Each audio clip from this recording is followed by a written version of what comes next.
Baik, bismillah. Assalamualaikum warahmatullahi wabarakatuh.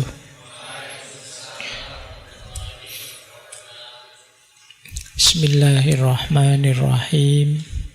Alhamdulillahi rabbil alamin. Wa bihi nasta'inu ala umurid dunya waddin. Allahumma sholli wa sallim wa barik ala habibina wa syafi'ina sayyidina wa maulana Muhammadin wa ala alihi wa ashabihi wa man tabi'ahum bi ihsanin ila yaumiddin. Amma ba'd. Baik, bismillah. Mari kita mulai kajian kita, ngaji filsafat kita malam hari ini. Nah, filosofi Montessori yang keempat adalah educating the whole child. Mendidik anak seutuhnya. Nah, kita kan sering dengar manusia seutuhnya. Atau dalam bahasa Arabnya insan kamil. Itu kan manusia seutuhnya. Nah, kalau ini versi mininya. Anak yang seutuhnya. Berarti apa? Pendidikan seutuhnya itu pendidikan yang diarahkan untuk memberi pengalaman belajar semua potensi yang dia miliki. Yo fisiknya, yo intelektualnya, yo emosionalnya, ya sosialnya.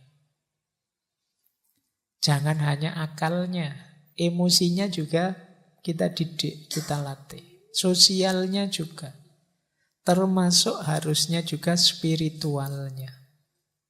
Kita hidupkan sejak kecil, kalau bahasa saya tadi, kita aktivasi.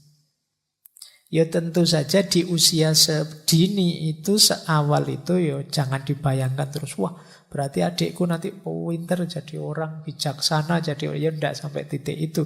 Tapi semuanya teraktivasi. Dia kenal, dia ngerti, dia paham. Dan sedikit-sedikit mulai menyala sisi kemanusiaannya.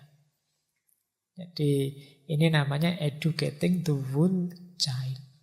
Yuk kita ajak ke masjid, yuk kita ajak ke pasar, yuk kita ajak ngobrol dengan orang, yuk kita ajak baca buku, kita ajak apa saja. Biar semua potensinya hidup. Gitu.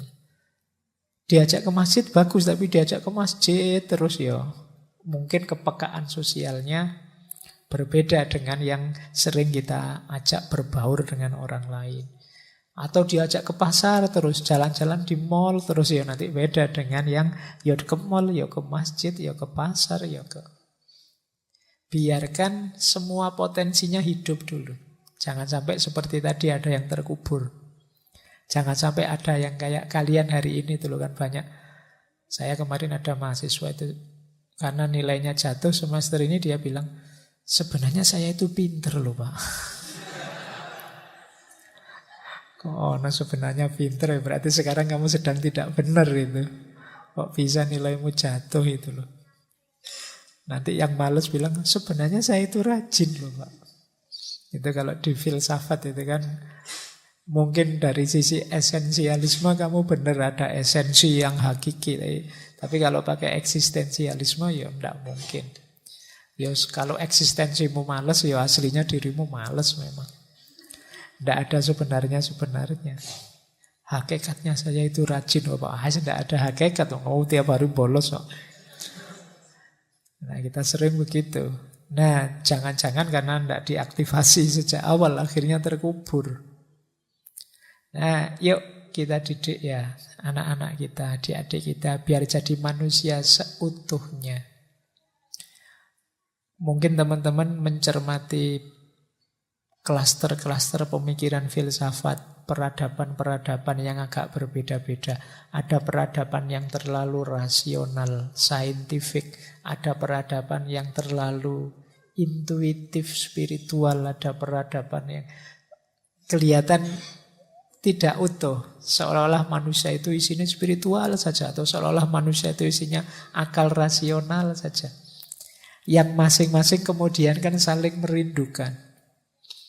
Ya sering saya ilustrasikan orang barat yang di zaman modern begitu bangga dengan sains dan teknologinya, belakangan mulai marak spiritualitas, New Age dan lain sebagainya. Sementara orang timur yang sudah kaya dengan wawasan spiritualitas, belakangan ingin kayak barat yang sainsnya luar biasa, yang rasionalitasnya luar biasa. Karena mungkin kemarin pengembangannya belum full, belum sepenuhnya. Jadi melihatnya setengah-setengah, melihatnya tidak utuh. Bukan berarti salah, tapi kurang lengkap.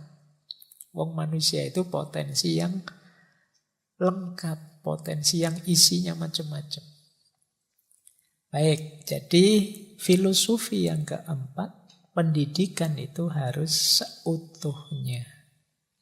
Makanya istilahnya kalau di Indonesia kan pendidikan tinggi itu kuliah. Kuliah itu kan sepenuhnya semuanya. Kul. Meskipun ya faktanya kalian kan gak sepenuhnya jurusan-jurusan. Tapi paling tidak mungkin diasumsikan kalian yang sudah masuk di level pendidikan tinggi itu ya cara berpikirnya harus luas, harus utuh, jangan parsial.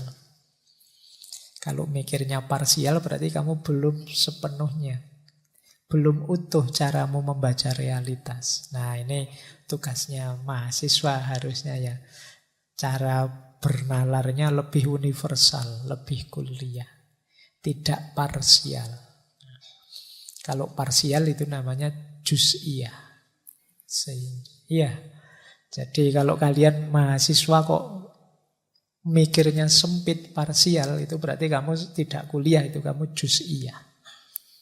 Jadi kalau pagi-pagi berangkat kemana mas? Berangkat juz'iyah. Bukan berangkat kuliah. Kamu mikirnya parsial saja. Nah, jadilah manusia yang kamil, utuh, sadar ragam potensi yang ada dalam dirimu. Termasuk anak-anak. Makanya educating the whole child. Jangan sampai nanti lahir manusia yang rasionalnya bagus tapi emosionalnya lemah. Sosialnya lemah. Sosialnya bagus, rasionalnya bagus sih, tapi spiritualnya lemah. Jadi kalau gagal dia mudah putus asa. Nah ini coba bangun lebih utuh. Whole child. Lanjut. Nah, yang nomor 5, filosofinya, ini tadi sudah saya singgung sedikit, individualized learning. Jadi pembelajaran itu perhatikan masing-masing individu. Setiap anak punya perkembangan, minat, dan kebutuhan yang berbeda-beda. Tidak bisa diseragamkan begitu saja semuanya sama. Jadi ini namanya individualized learning. Ini agak berat ini kalau bagi guru, dia harus mencermati, oh anak ini kalau bahasa daerah luar biasa, tapi begitu bahasa atau begitu IPA dia agak berat. Kalau matematika dia canggih, tapi begitu belajar IPS dia luar biasa juga. Nah, ini perhatikan ya setiap anak. Saya tidak tahu teman-teman yang malam hari ini ngaji pernah tidak mikir keahlianku apa, keunikanku ini apa sih? Pinterku itu apa sebenarnya? Dari sekian banyak bidang itu kira-kira aku itu lebih cocok di mana, lebih pas di mana?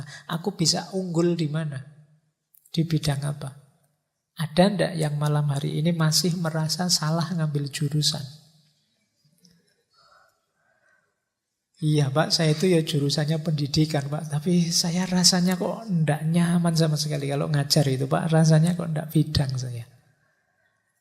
Iya sih Pak, saya jurusannya filsafat, tapi kalau baca buku filsafat itu rasanya Pak kayak muter-muter ndak jelas, melayang sampai semester sekian, rasanya ndak ngerti apa-apa, Pak. Ya, ada ndak? Semoga ndak ada yang begitu ya.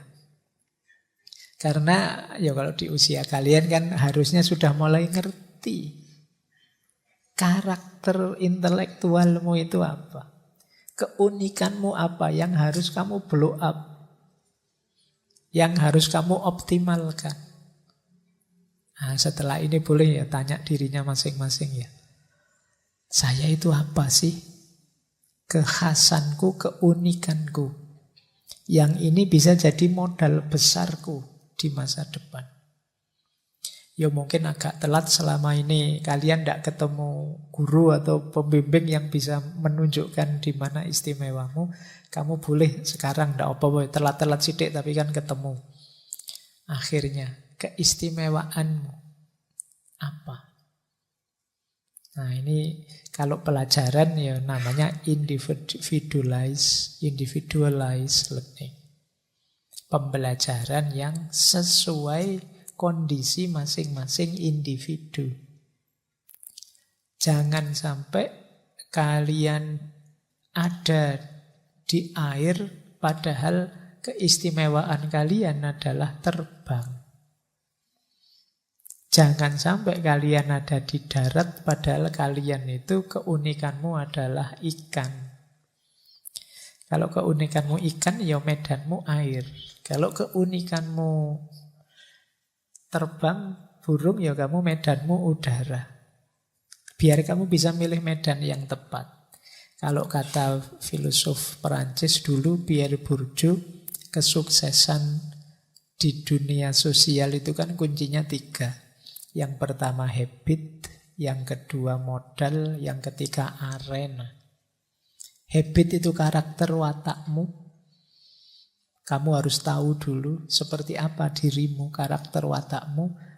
Kemudian kalau sudah tahu, cari arena yang cocok dan cari sebanyak mungkin modal yang mendukungmu.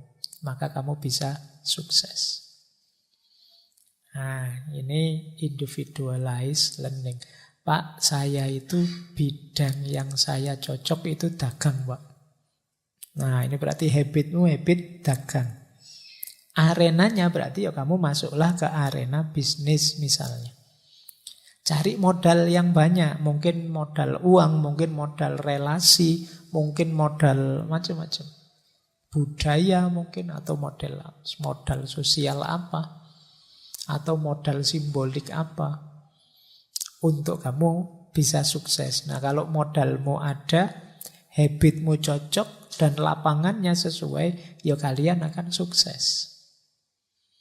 Nah ini nama dari individualized learning. Saya lanjutkan. Yang keenam. Filosofi pendidikannya Montessori adalah freedom of movement and choice. Kebebasan bagi anak-anak untuk bergerak memilih, mengikuti apa yang dia inginkan. Jadi makanya di sekolah-sekolah model Montessori itu biasanya disiapkan lingkungannya. Biar anak-anak kalau sudah masuk di lingkungan itu silahkan mau apa saja eksplor. Gurunya jangan terlalu sering mengawasi. Biar dia bisa eksplor sesuai keinginannya. Nah, ya semuanya sudah disiapkan. Mungkin perangkat-perangkat peralatan yang tidak bahaya. Biar kamu tidak tanya, ini nggak bahaya tak? Ya. Jadi, ya disiapkan dulu. Nah, akhirnya ya tidak bahaya. Bahaya sidik-sidik tidak apa-apa Pak, yang penting belajar. Jadi freedom of movement and choice. Bebas bergerak, bebas milih. Biarkan dia. Dari situ nanti orang bisa, oh berarti memang keunikanmu ini. Kok sejak tadi dari banyak permainan yang dicari pasir saja. Inginnya menuangkan, mengambil. Oh kok sejak tadi yang dicari makanan saja. Oh sejak tadi kok yang coba biarkan dia explore sesuai keinginannya. Bebaskan dia memilih. Mungkin milih gambar apa, milih aktivitas apa, atau memutuskan apa. Dari situ kita bisa membaca profil dan karakternya. Jadi dari situ kita bisa bikin dalam tanda petik ya kurikulum untuk masing-masing anak. Oh, kalau untuk anak ini pasnya begini, biar dia lebih berkembang ininya. Wah, anak ini agak terlalu sering menyendiri, sulit bersosialisasi. Perlu sedikit-sedikit diajarkan cara berbaur dengan yang lain. Nah, ini untuk tahu ini kan kita diawali dari freedom of movement and choice. Kita bebaskan dia bergerak dan memilih sesuai keinginannya. Ini filosofi yang ke-6. Filosofi yang ke-7, ini lanjutannya tadi ya. Prepare environment. Lingkungan yang disiapkan. Jadi, ya kalau sekolah ya seperti saya bilang tadi, fasilitas mungkin alat permainan, alat belajar dan lain sebagainya. Tapi jangan lupa makna lingkungan yang disiapkan ini bisa sangat luas. Karena kita berhadapan dengan absorben mind tadi. Iya, kalau di sekolah bisa diatur, bisa ditata, bisa diarahkan. Kalau di rumah bagaimana? Dengan orang tuanya kondisinya sama enggak? Di lingkungan keluarganya seperti apa? Ini juga harus prepared environment. Kalau kita ingin generasi yang akan datang di Indonesia ini generasi yang hebat, luar biasa, ayo disiapkan lingkungan di sekeliling kita. Ini lingkungan yang bisa mereka serap untuk menjadi orang yang luar biasa. Kalau lingkungan sekelilingnya isinya yang negatif-negatif, isinya yang ngaco dan yang kacau, ya mereka akan terlahir jadi generasi yang kacau. Maka prepared environment ini ya bisa kita maknai sempit, kita bikin medan belajar, medan bermain sekaligus seperti sekolah-sekolah, atau sebenarnya ini bermakna luas. Karena hidupnya anak-anak ini kan tidak hanya di sekolah. Dia juga hidup di rumah, di lingkungannya, di tempat dia bermain di luar. Berarti apa? Ini tanggung jawab bersama. Jadi untuk membentuk generasi itu tidak sekedar tugasnya sekolah. Bahkan juga tidak sekedar tugasnya orang tua di rumah, tapi juga lingkungannya. Bisa tidak kita menjauhkan anak-anak dari hal-hal negatif di lingkungannya yang bisa diserap oleh otak mereka? Entah dengan cara apa. Nah, kalau ini bahasa saya ini masih PR besar kita. Karena di sekeliling kita ini mungkin masih banyak hal yang akan mudah diserap secara negatif oleh anak-anak kita dalam banyak aspek. Ini yang membuat kadang-kadang kapan ya kita Indonesia ini atau bisa jaya, bisa hebat lagi. Tetap diawali dari pendidikan level dasar, level anak-anak tadi. Maka penting filosofi ketujuh ini prepared environment. Jadi lingkungan yang disiapkan. Nah, kata beliau begini. Kenakalan akan hilang jika kita memberikan anak lingkungan yang tepat pada usia yang dini. Lingkungan ini harus menyediakan banyak makanan, asupan mental, dan perawatan yang hangat dan penuh kasih sayang. Biarkan mereka mengkonsumsi kasih sayang kita. Biarkan mereka mengkonsumsi perhatian kita. Biarkan mereka mengkonsumsi kehati-hatian kita dalam mengelola merawat mereka. Biarkan pokoknya yang positif-positif biar dia serap. Kata Montessori, dari situlah nanti bisa dieliminasi kenakalan-kenakalan mereka. Hari ini kan kita sering dibingungkan oleh perilaku-perilaku, kelakuan-kelakuan adik-adik kita. Kalau di Jogja ini kemarin rame misalnya ada kelitih. Kita judek itu mikirnya. Dan semuanya pengennya instan. Sudah mereka dibasmi saja, dihabisi saja. Kan usul-usulnya ngono keras-keras. Ayo kita berpikir agak dari awal. Lingkungan apa sih? Atmosfer apa? Situasi apa yang diserap oleh mereka yang membuat mereka jadi seperti itu? Referensi mereka kemana? Rujukan kita apa? Rujukan mereka apa? Bisa enggak sih kita eliminasi yang mereka rujuk, yang mereka refer? Biar enggak lahir anak-anak seperti mereka lagi. Nah ini mungkin mulai ya kita berpikir agak dalam. Tidak sekedar mengatasi yang sudah terjadi, tapi berjaga agar tidak berulang fenomena ini. Dan itu harus diawali dari prepared environment tadi.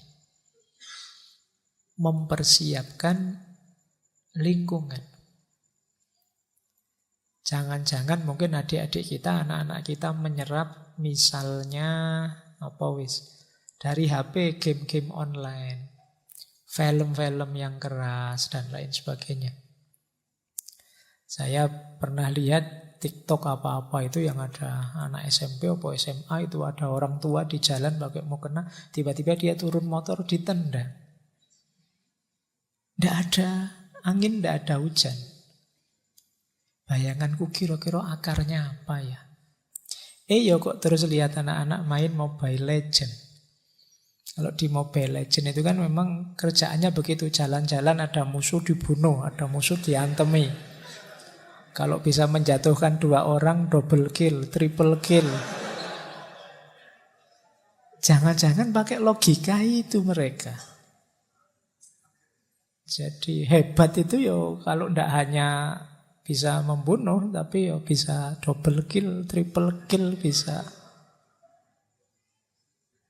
Dan itu mungkin definisi anak hebat versi mereka. Dari mana bisa begitu? Absorbent mind. Yang diserap oleh pikiran mereka itu. Referensi rujukan mereka itu. Nah, jangan hanya salahkan mereka. Kita yang menyediakan atmosfer itu. Sehingga mereka serap. Saya tidak tahu apa ini benar akarnya, tapi penting kita refleksi. Tidak hanya mengatasi yang sudah terlanjur terjadi, tapi bersiap menata agar tidak lahir yang seperti itu lagi. Kalau sekedar menghukum yang sudah melakukan, iyalah. Tapi kan kita juga harus menyiapkan agar tidak lahir kembali yang negatif-negatif. Seperti tadi. Baik, nah kalau pakai tipsnya Ibu Maria Montessori ini kenakalan itu bisa banyak berkurang kalau sejak awal kita sediakan lingkungan dan atmosfer yang positif sehingga mereka menyerap yang positif-positif.